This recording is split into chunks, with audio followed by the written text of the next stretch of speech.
बिस्मिल्लाहिर्रहमानिर्रहीम। अस्सलाम वालेकुम। कुछ होने वाला है या कुछ हुआ है या कुछ बड़ा खतरनाक मामला है।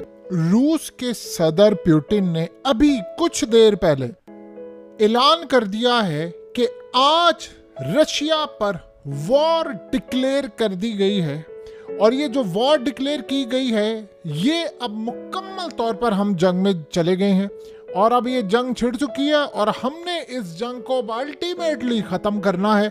और हमारी तरफ से भी ये पूरी तरह वाज़ेह पैगाम है कि जंग का इस वक्त सायरन बज चुका है। अब आप इमेजिन करेंगे कि हुआ क्या है। आज आपको पता है कि रूस ने एक बड़ा तबाहकुन हमला किया था और इस तबाहकुन हमले में उन्होंने यूक्रेन की जो खास तौर पर इंटेलिजेंस एजेंसी का हेडक्वार्टर कंट्रोल रूम तबाह कर दिया और उन्होंने मिसाइल फैक्ट्री भी तबाह कर दी।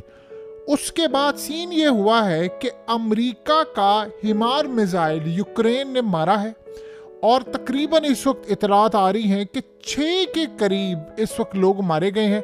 और ये इतना तबाहकुन हमला था कि जिसके बाद पुतिन को आकर इमीडिएटली बताना पड़ा है कि आज वॉर डिक्लेयर हो गई है और ये जो जंग है ये बड़ी खतरनाक इस वक्त होने वाली है।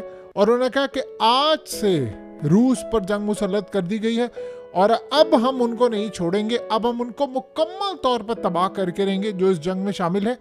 आज से हमारी सारी जितनी रेड लाइंस हैं वो क्रॉस कर दी गई हैं और अब हमारी जानिब से इस वॉर को मुकम्मल तौर पर इख्तिताम तक लेकर जाया जाएगा। यानी ये सादा अल्फाज में समझ लें कि आज रूस ने ऐलान कर दिया है कि तुम्हारी ऐसी की तैसी, तुमने हमला किया है, हमारे लोग मारे हैं, अब हमारी जानिब से हर वो मिसाइल तुम पर मारा जाएगा जो तुमने सोचा भी नहीं था और हम मुकम्मल तौर पर तुम्हारे शहरों को, तुम्हारे इलाकों को उड़ाकर रख देंगे। अब किन किन ममालिक पर हमला होगा आप उसका अंदाज़ा लगा सकते हैं। क्रिसमस की छुट्टियां चल रही हैं और एज यूजुअल हमेशा से ये होता है कि जब क्रिसमस का टाइम होता है तो अमेरिकी सदर छुट्टियों पर होते हैं। इमीडिएटली जो बाइडेन को हंगामी छुट्टियां मनसूख करके वाइस प्रेसिडेंट कमला हैरिस समेत फौरी तौर पर व्हाइट हाउस में पहुंचाया गया है। आपको पता बहुत सारे जो हमले करने हैं, जवाब देना है, इवन के जो एटमी हमला भी होता है उसका भी यानी जो प्रेसिडेंट होता है उसके थंब के साथ और पूरा उसका हाथ लगता है, फिर जाकर स्कैन होता है और ऑर्डर पास होता है और हमला होता है। इस सूरत हाल के अंदर फौरी तौर पर बाइडेन को बुलाया गया है क्योंकि आपको पता है सारे इकदाम पीछे बैठकर इस्टेब्लिशमेंट कर रही है, लेकिन आज उन्होंने बुलाया है। खतरा अब ये है कि अमेरिका पर हमला हो सकता है और अमेरिका के साथ साथ अब यूक्रेन और बाकी दीगर जगहों पर भी एक हमला बड़ा होने वाला है। रूस ने आज बड़ा क्लियरली कह दिया है कि तमाम हदें क्रॉस हो गई हैं, अब हमारी जानिब से तमाम बड़े हमले होने वाले हैं। देखिए आज आप ये ज़हन में रखें कि आज अमेरिका के अंदर उनके एक साबिक फार्मर ऑफिसर ने कहा है कि इतना ख़तरनाक ये हमला है कि अगर रशनिक मिसाइल मार दिया तो हमारा तकरीबन $15 अरब का एयरक्राफ्ट कैरियर, 5000 हमारे सेलर जो फौजी वहाँ पर मौजूद हैं वो और जितने जहाज़ हैं वो सब कुछ तबाह हो जाएगा। यानी इतना ख़तरनाक इनका रशनिक मिसाइल है और सिर्फ 30 सेकंड के अंदर अंदर हम दुनिया का बदतरीन हमला देख सकते हैं और ये हमला मुकम्मल तौर पर हमें राख का ढेर बना देगा। देखिए अगर तो इस सारी सूरत हाल में और रशनिक मिसाइल के ऊपर मल्टीपल वॉर हेड्स लगा दिए और न्यूक्लियर वॉर हेड लगा दिए तो आप ये समझ लें शहर के शहर उड़ जाएंगे। अब असल कहानी ये है कि आप गौर करें एक अजीब सूरत हाल पर, और वो हाल ये है इस वक्त के हालात ये पैदा हो गए हैं इस वक्त कि गालिबन अमेरिका के अंदर एक्सपर्ट्स ये बात कर रहे हैं कि ऐसी हंगामी सूरत हाल पैदा हो सकती है कि ट्रंप को हलफ ना उठाने दिया जाए। देखिए इसके चांसेस हैं काफ़ी कम। अगर ये मामला हो गया आप सिर्फ गौर करें, यानी लोगों को ये लगता है कि जी आज से तकरीबन 30 दिन के बाद डोनाल्ड ट्रंप अमेरिका का प्रेसिडेंट होगा। वैसे तो देखा जाए तो उसी को प्रेसिडेंट बनना है, लेकिन क्या अमेरिकी एस्टैब्लिशमेंट ये होने देने जा रही है? आप बताइए ना कि आज इस सारी सूरत हाल में यूक्रेन का मिसाइल मारना क्या कहता है। यानी आप सोचो इस सारी सूरत हाल में इन्होंने हमला किया, तबाही की, और उधर से आप अंदाज़ा करें कि रूस ने कह दिया है कि आज हम पर जंग मुसल्लत हो गया और अब हमने इस जंग को मंतकी अंजाम तक लेकर जाना। अब हमने किसी को नहीं छोड़ना, जिसको तबाह करना चाहेंगे हम कर देंगे। यानी आप ये सोचें कि ट्रंप के आने से पहले दो काम होंगे, या तो उसको ना आने दिया जाए, यानी दुनिया में हमने कभी ऐसा भी सोचा था कि इस्टेब्लिशमेंट इतनी खूनखार हो जाएगी कि एक प्रेसिडेंट जीता बस को ना आने दे, या वो इस लेवल पर पहुंच जाएगी कि इस सारे मामले पर वो कहेंगे ठीक है जी हम आ रहे हैं, तो आप आएंगे और आपके सामने दुनिया की आखिरी और तीसरी जंग अजीम छिड़ चुकी होगी, लिहाजा अब कोई पछतावा ना हो किसी को ना, यानी ये इस लेवल पर मामला आ गया है। तो अब रूस की जानिब से तो बड़ा क्लियरली कह दिया गया है कि ये जो क्रिसमस है ये खून में रंगने के लिए जा रही है। इन्होंने सारे यानी बटन जो है वो ट्रिगर दबा दिया है, अब वापसी का कोई रास्ता नहीं। उधर से आप देख लें कि इजराइल ने भी मामला सारा बड़ा क्लियर कर दिया है।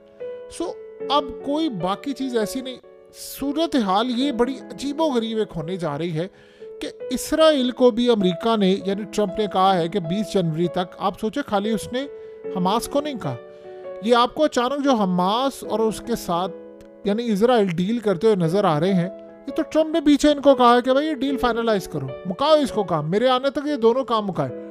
वो अलग बात है कि इजराइल के साथ उनके मफादात हैं, तो उन्होंने ओपनली इसराइल को नहीं कहा, हमास को सिर्फ धमकी दी है, लेकिन इसराइल को इतना कहा है कि अमेरिकी मीडिया में आ रहा है कि नेतन्याहू को उसने कहा कि मैं इस शख्स को पसंद नहीं करता और मेरे आने तक ये मामला तय हो, और उसके बाद आप सोचे नेतन्याहू की बोलती बंद होगी, यहाँ तक आए कि उसने कोई लफ्ज़ नहीं बोला आगे, यानी उसने ट्रंप को ये नहीं कहा कि भाई नहीं ठीक है ऐसा है मैं जंग बंद नहीं करूँ, उसे कुछ भी नहीं कहा। अब जाहिर सी बात है, आज सोचे ना, अब इस खातून को अगर आप देखें तो ये यूएस की फॉर्मर इंटेलिजेंस ऑफिसर है, ये कांग्रेस की हियरिंग के दौरान खड़ी हो गई और उसने कहा कि तुम्हें शर्म नहीं आती बेशर्मो, ऐसे ही उसने अल्फाज इस्तेमाल किए, उसने कहा शर्म नहीं आते तुम लोगों को, डूब मरो, कि इजराइल रोजाना बच्चे जला रहा है, 400 से ज्यादा डेज हो चुके, 435 दिन हो गए और रोजाना बच्चे जला रहा है, और तुम लोग एड दे रहे हो, पैसा दे रहे हो और बात करने को तैयार नहीं हो। यानी तुम्हें याद आता है कि यूक्रेन में रूस ने कोई मारे हैं, बच्चे मारे हैं, बड़े मारे हैं, बुजुर्ग मारे हैं, तुम्हें वो याद आता, लेकिन तुम्हें ये याद नहीं होता कि इजराइल क्या हमला कर रहा है। तो एक तरफ तो उन पर प्रेशर है कि आपने जंग खत्म करनी है, तो दूसरी तरफ आप जो मामला आपके सामने वो देख लें। बहरहाल एक बात तो तय है कि इस सारी सूरत हाल के अंदर कुछ बड़ा खतरनाक होने वाला है, और हम ये पॉसिबिलिटी देख सकते हैं। देखिए 3-4 दिन पहले रशिया का जर्नैल इन्होंने उड़ा दिया, उस बंदे को उड़ाया जो कि ये बेनकाब कर रहा था कि 2020 जैसी एक तबाही आने वाली है और दुनिया बंद हो जाएगी, क्या मामला होगा, क्या सूरत हाल होगी, इस बारे में कुछ नहीं कहा जा सकता। उसे कहा था 2025 में हम इसको देखने के लिए जा रहे हैं, और आप ये सोचें कि 2025 आने में चंद दिन बाकी थे, उसको उड़ा दिया गया। यानी इतनी पावर है कि आप सोचें मॉस्को के अंदर खड़े होकर आप एक स्कूटी के अंदर बम नस्ब करके उस बंदे को उड़ा सकते हैं, और वो भी रूस की इंटेलिजेंस एजेंसियों की नाक के नीचे। ये कोई छोटी बात नहीं है, मामला बहुत बड़ा है। तो यहाँ से आप सोचे मामला आगे गया है, और अगला मरहला उससे भी ज़्यादा खतरनाक है कि ये जो लड़ाई है ये यहाँ पर नहीं ख़त्म होने वाली, ये बड़े पैमाने पर और बड़े लेवल पर ये लड़ाई इस वक्त होने जा रही है, और इसका अगला जो फेज़ है उससे आप अच्छी तरह समझ लें कि ये यूक्रेन की लड़ाई अब यूरोप में दाखिल होने वाली है। क्योंकि आज आप देख लें कि यूक्रेन में उन्होंने कहा जी अब फौज वहाँ पर कम हो गई है, यही ब्यूटन ने कहा था, उसने कहा फौज वहाँ पर कम हो गई है, मैं इस लेवल पर जाकर लड़ाई करूँगा इनके साथ कि वहाँ कोई फौज नहीं बाकी रहेगी, और उन्होंने आज देख ले हमला कर दिया है। यानी अब सेकंड्स के अंदर बात रह गई। देखिए इनको ये लग रहा है कि शाम के अंदर हमने रूस को शिकस्त दी है, हमने ईरान को निकाल दिया, इनको निकाल दिया है। अब आपको पता है एक और वो काम कर रहे हैं, उनका कॉन्फिडेंस आसमान पर चला गया है। यानी आप सोचिए आज अगर प्यूटिन ने बात की है कि असल विनर कोई भी नहीं है सिवाय इसराइल के, तो ये बात उसने इसराइल को बड़ा क्लियर पैगाम दिया है। अगला मरहला आप सोचो ये क्या करने जा रहे हैं, वो बड़ा भयानक है। उस मरहले में आपको एक चीज़ नज़र आएगी और आप बड़ा हैरान होंगे, और हैरान कुन तौर पर ये मामले को देखेंगे कि इसराइल इस वक्त अगले मरहले में ईरान पर हमला करने जा रहा है, और ईरान पर हमले की उनकी तैयारियां पूरी हैं कि ईरान ये जो ड्रोन्स दे रहा है, जो मिसाइल दे रहा है, ये रुक जाएं। और उस मकसद के लिए वो दो काम करने जा रहे हैं। एक तो वो वहाँ पर एक रिजीम चेंज करने जा रहे हैं पूरी तरह। उनको पता, आपको पता है कि सारी सूरत हाल के अंदर ये जो पोजीशन है इन्होंने यानी अब रिसेंटली जो मुलाकात की है, और बड़ी अजीबोगरीब मुलाकात हुई है अर्दोगान के साथ, इस पर बहुत सारे ईरानियों को गुस्सा है कि आप ये सोचें कि आप आयतुल्ला को देखिए, उसने कहा कि असल में जिम्मेदार तुर्की है, उसने गद्दारी की, उसने सारा कुछ किया, तो तुम उससे मिल रहे हो। अब बताएं कि सारे मामले पर साफ नज़र आ रहा है कि एक डिवीज़न है सदर के अंदर और सुप्रीम लीडर के अंदर। और इसराइल को ये लग रहा है कि सुप्रीम लीडर हदें क्रॉस कर रहा है, वो कासिम सुलेमानी, इमाम खुमैनी के दौर का है, वो उस लेवल के लोग हैं। सो इस सारी सूरत हाल के अंदर उनको लग रहा है कि ईरान को भी हमें दबोच लेना चाहिए। हमने अगर उनको शाम में शिकस्त दे दिया तो हम यहाँ भी दे सकते हैं। तो मामला काफ़ी हद तक ख़राब है और लोग ये समझ रहे हैं कि 30 दिन है ट्रंप के आने में।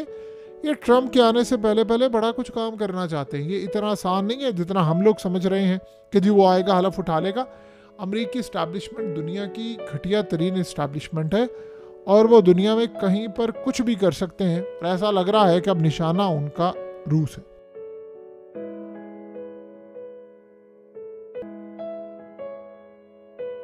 हकीकत टीवी को सब्सक्राइब करना मत भूलें, वीडियो को लाइक करें, शेयर करें और कमेंट सेक्शन में अपनी राय का इजहार ज़रूर करें।